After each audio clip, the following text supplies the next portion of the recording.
જય ગણેશ બધા ગણપતિ ભક્તોને। આ આપણે રણવિહાર યુવા સંગઠન પ્રતાપનગર વિહાર ટોકીસની સામે રણમુક્તેશ્વર સોસાયટીમાં અમે શ્રીજીની સ્થાપના કરીએ છીએ। અમારા મંડળનું નામ છે શ્રી રણવિહાર યુવા સંગઠન। 2002થી અમે શ્રીજીની સ્થાપના કરતા આવીએ છીએ। ખૂબ શ્રદ્ધાથી અને આનંદથી અમે શ્રીજીની સ્થાપના કરીએ છીએ।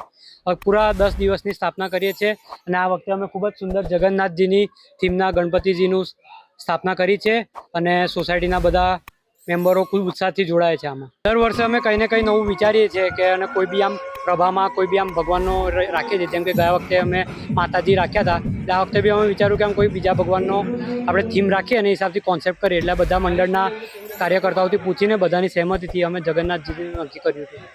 મૂર્તિની બોડી 20 ફૂટની છે અને જગન્નાથજી 4 ફૂટના છે। એ ટોટલ આપણે 24 ફૂટની મૂર્તિ થાય છે। 1500થી 2000 દર્શનાર્થીઓ અહીંયા દર્શનના લાભ લે છે શ્રીજી।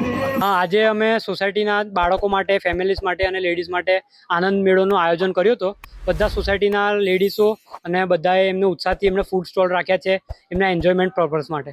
હા, નાના છોકરાઓના એન્જોયમેન્ટ માટે અમે મિનિએચર બી બોલાયા છે, મોટું પતલું અને પૂકીના। એટલે છોકરાઓ માટે એક જાતનું ફનફેર જેવું થઈ જાય અને એમને એન્જોય માટે એક વસ્તુ મળી જાય। બસ હું કહીશ બધાને કે બધા અહીં આવો। આપણે વિહાર ટોકીસની સામે રણમુક્તેશ્વર સોસાયટીની અંદર છે, આપણે સ્થાપના કરીએ છીએ સોસાયટીના કોમન પ્લોટમાં। ખૂબ જ સુંદર પ્રતિમા બનાવવામાં આવી છે।